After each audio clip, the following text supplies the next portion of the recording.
Juneteenth is a blended word of June and 19th. It's referring to like the freedom of enslaved Africans in Galveston, Texas.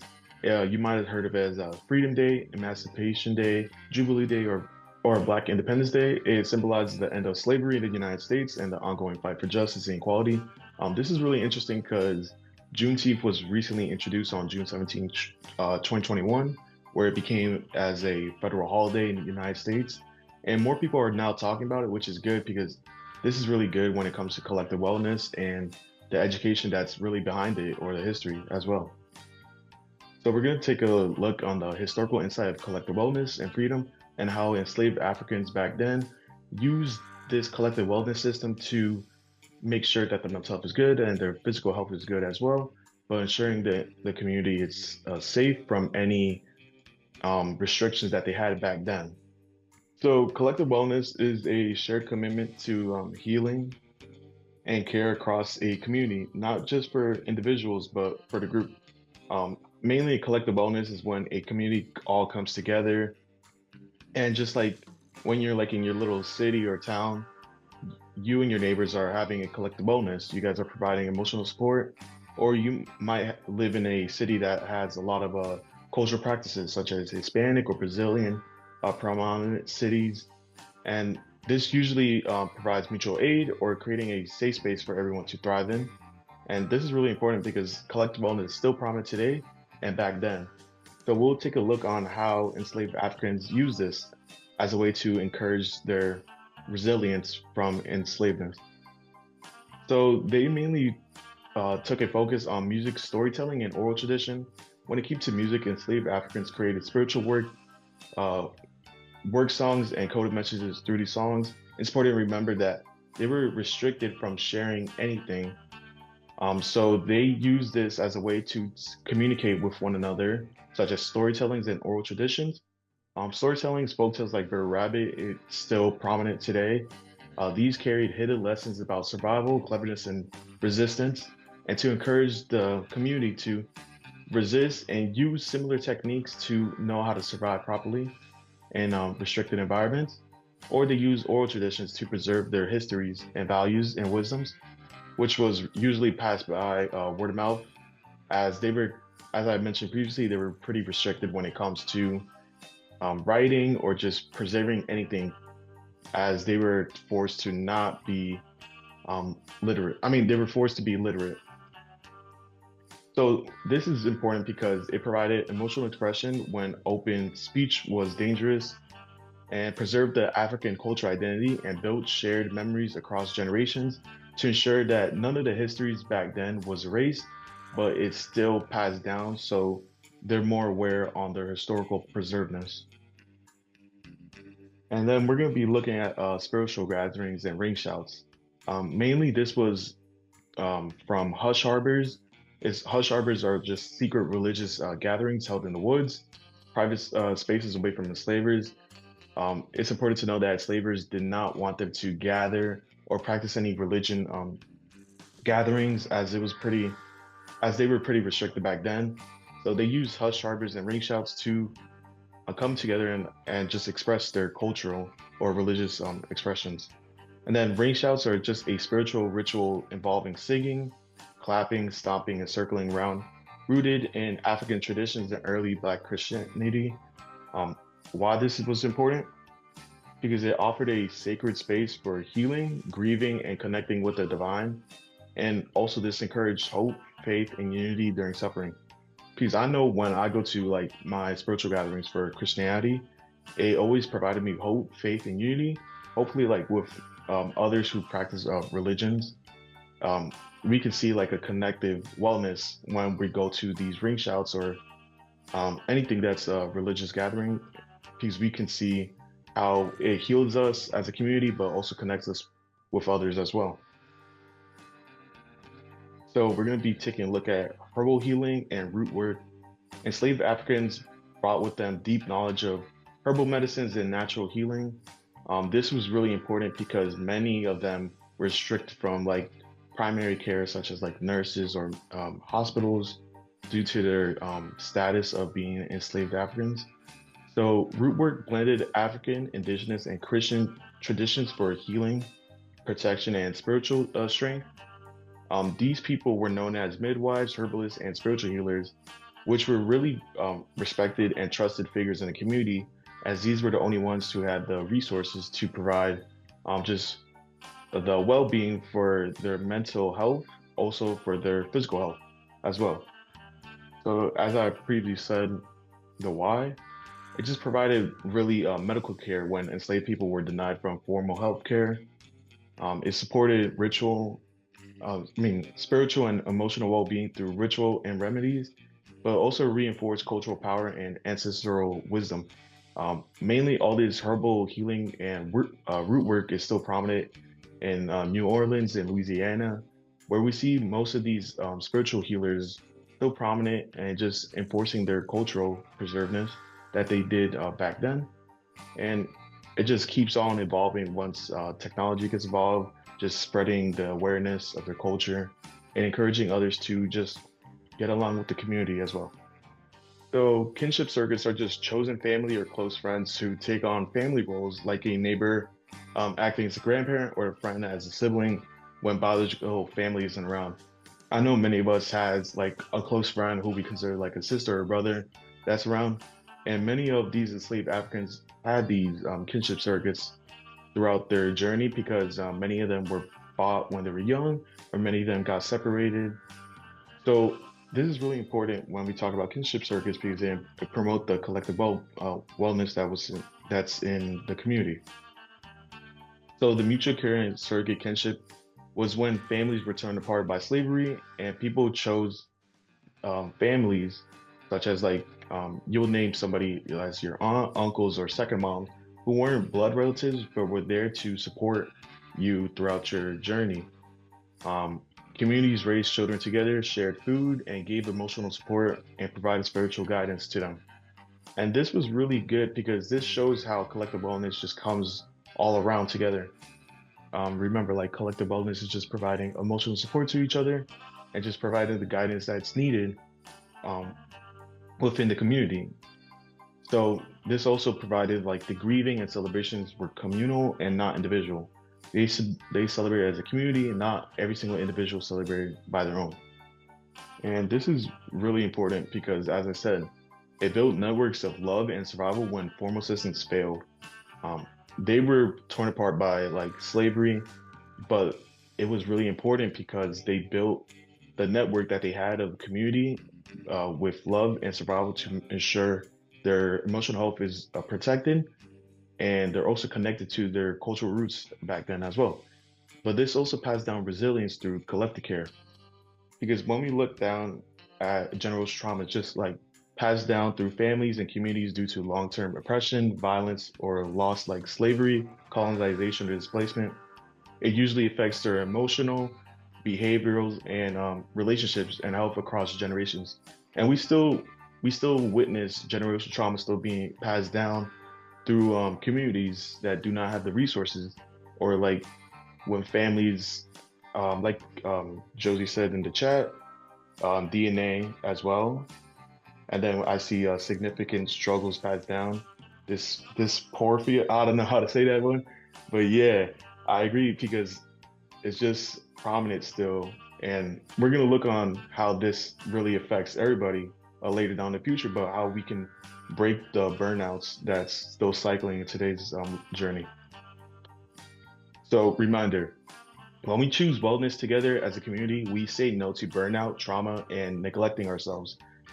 So we always have to remember that we had to stay close as the community. We never had to say, "Oh, no, I don't want to break the cycle or the trauma or neglect ourselves," because we always had to just come together.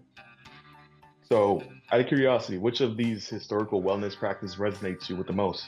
I can start by saying like the mutual care and surrogate kinship resonates with me the most because I do have friends that I consider like brothers or sisters, or I have like close neighbors that I consider like my aunts or uncles, and they also like provide the emotional support that I need, but also like I trust them within my community. What about you guys? So another question to you guys is, what does freedom mean to you today in your body, mind, and spirit? So I'll start again. So what freedom means to me today in my mind is just to be free, just to do whatever I want without being judged or like neglecting myself when it comes to like my journey of just expressing myself. And this can be like cultural or just like just day-to-day activities. So what about you guys?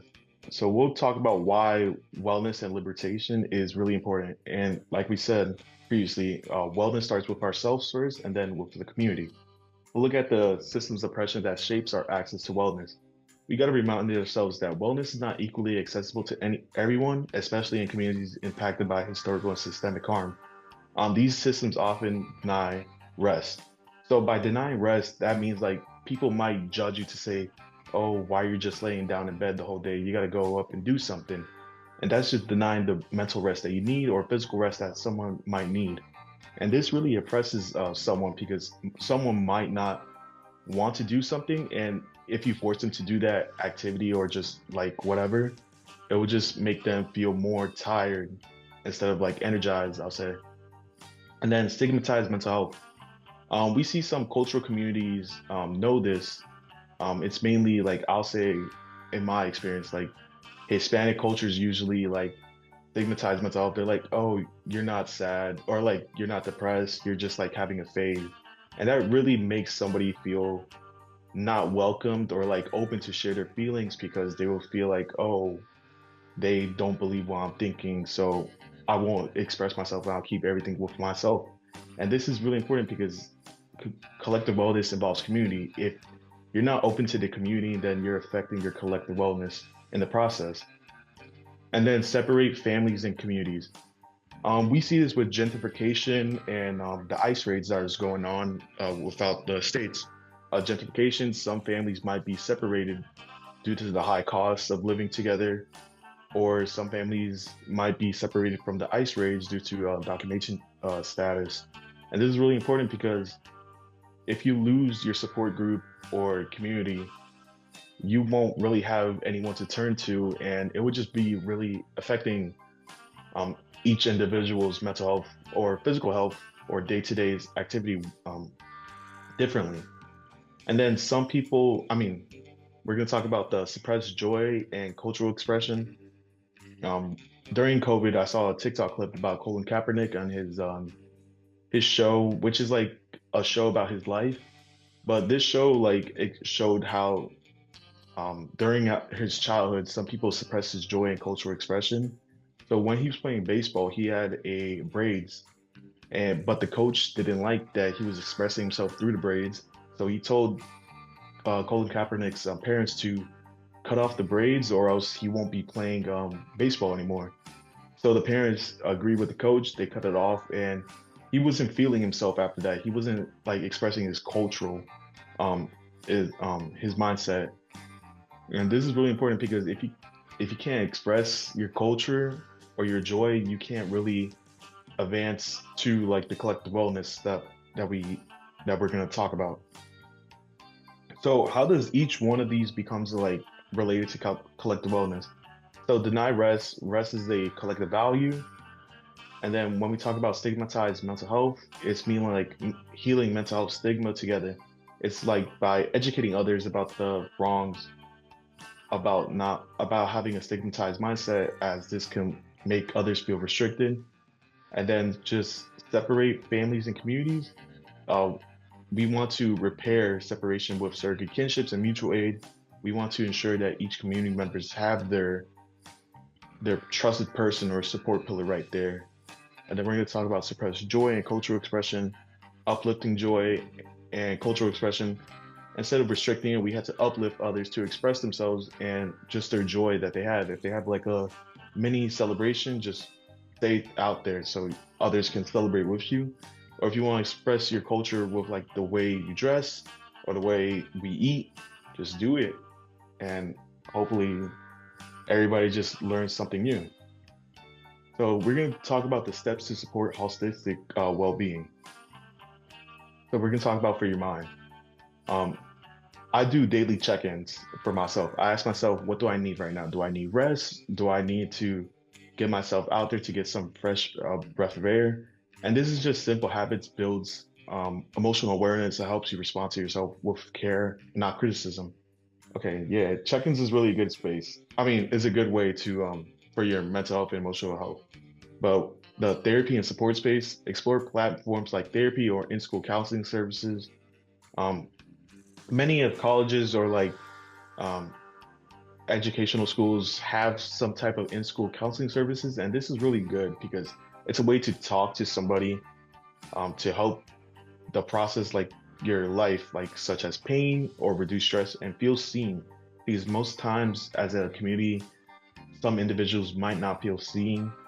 And this is really important as well because like talking to a therapist or like somebody who's like a professional could just help you just know what to do, like how to proceed. And then we're going to talk about practice boundary settings. This mainly connects to the denied rest, as I was talking about. Saying no can be an act of liberation. Boundaries protect your energy and teach others how to respect you. So one of the boundary settings will be like if a friend wants you to go out when you're tired, you always have to practice say no because you're prioritizing your mental health and your physical health at the same time. And even if you do go, you probably won't feel the excitement or the energy, and this could put a toll on your body. So create a rest ritual, power down devices earlier, light a candle, and give yourself permission to pause. This is something that I'm trying to practice because a nighttime routine signals safety and allows your nervous systems to rest or reset.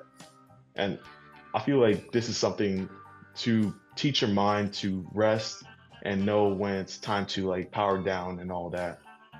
And when we talk about rest, I'm also talking about micro rest as well. To take 3 minute breaks to breathe, stretch, or do nothing throughout the day. This is just relieving your mind and your physical body to not do nothing, but also to take a step back and just to reset itself as well.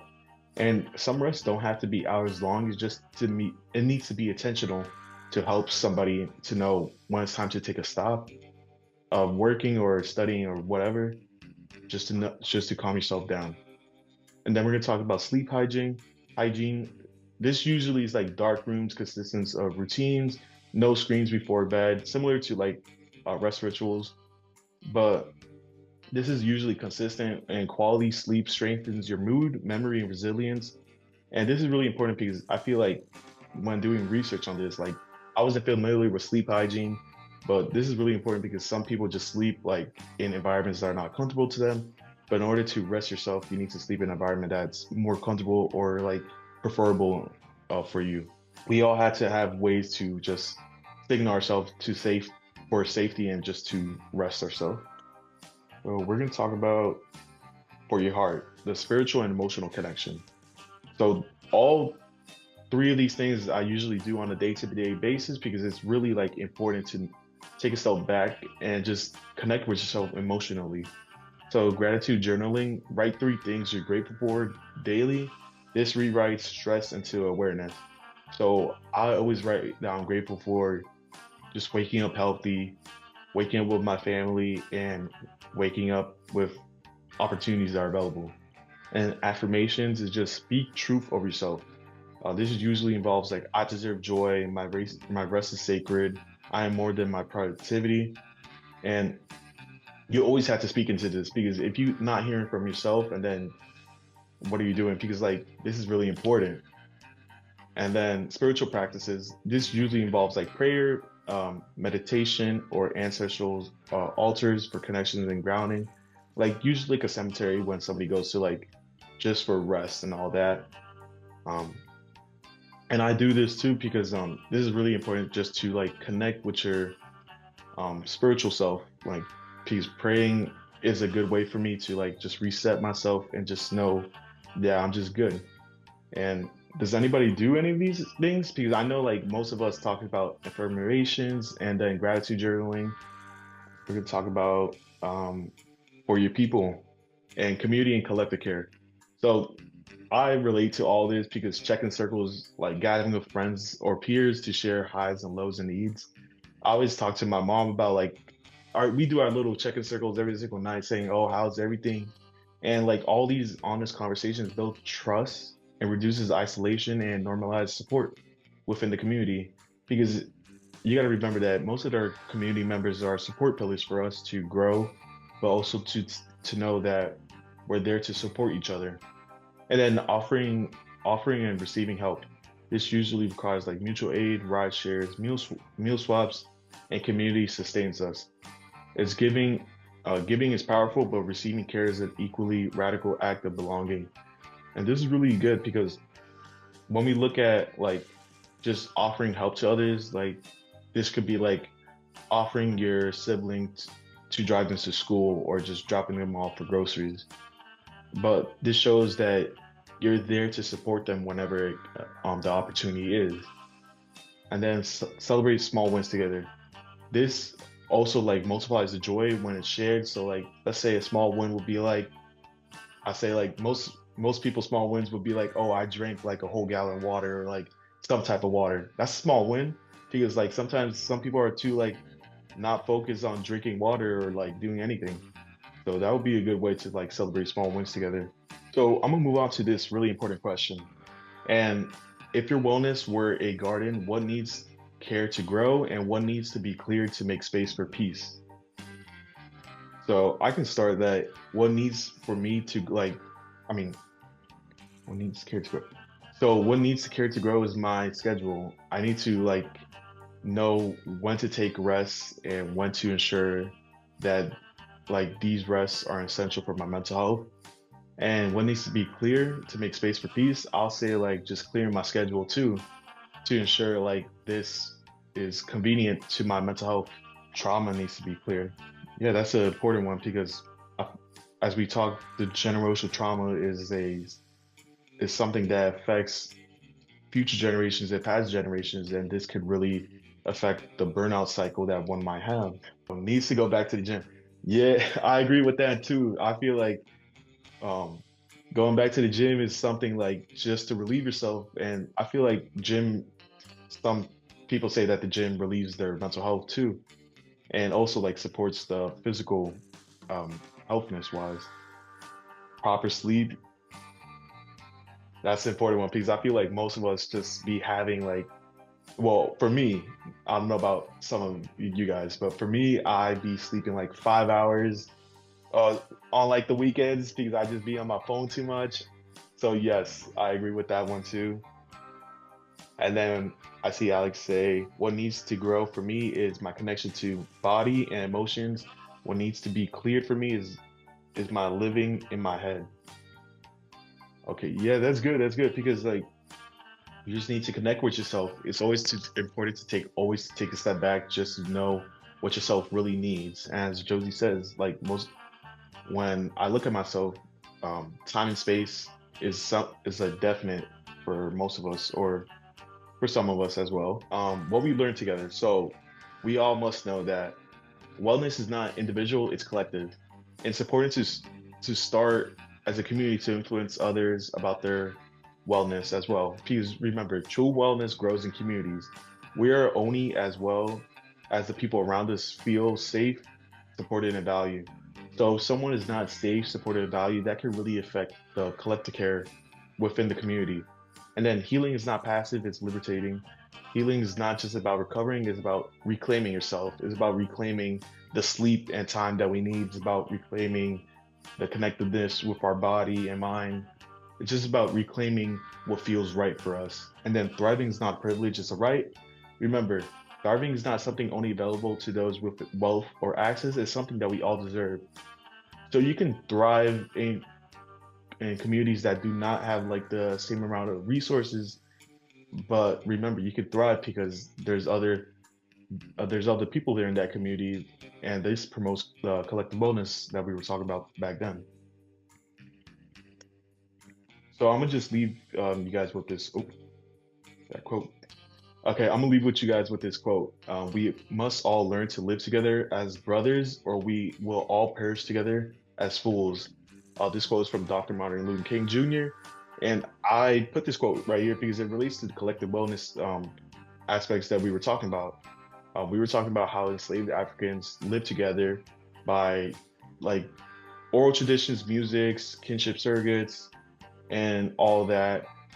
And we see them like we see them like fight all that restricted environment, and they're here now, free from all the restricted environment, but they're learning to live together as well. And this is prominent to us too. We had to learn to live together as a community to make sure nobody feels excluded or just nobody feels unseen. So thank you guys. This is the survey and the Provincial Links QR code. Yeah, thank you. I enjoyed this presentation a lot because it relates to us when it comes to community.